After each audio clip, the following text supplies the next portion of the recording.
All right, guys, I just got approved for my Afghanistan visa, and I thought I would tell you guys how I got the visa, how hard it was, what I had to go through to get the visa.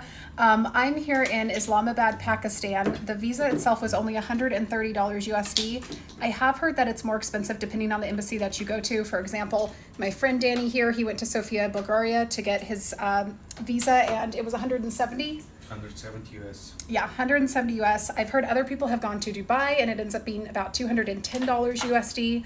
So it's going to vary depending on what embassy you're applying for your visa with. I went ahead and applied online beforehand. So I went on to the Islamabad, Afghanistan embassy's website. I applied through the website beforehand. You have to do that, and you have to print out your application. So after you've applied, they're going to give you a confirmation page. You'll go ahead and print out that page, and then when you get to the embassy, they're going to ask you for that page. They'll ask you for pictures, but if you don't have the pictures, you can also just airdrop or email the pictures to somebody in the embassy and they'll print them out for you. There's also kind of a lingering factor for US citizens. I'm a US citizen and I'm a female.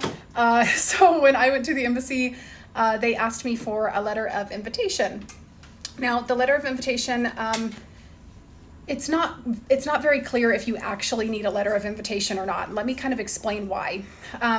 A lot of people I know have already gone to Afghanistan. They haven't gotten the letter of invitation, but when they go to the embassy, they're not asked for it.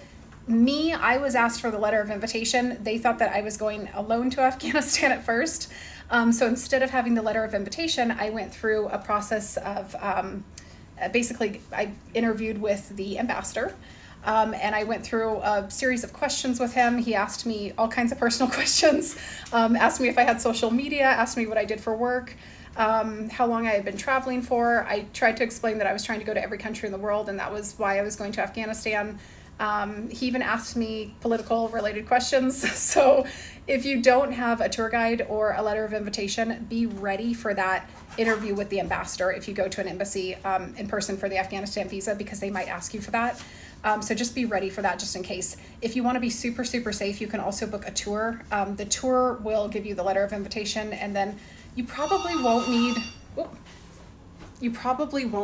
the interview, but you just never know. You might get there and they might ask you for it.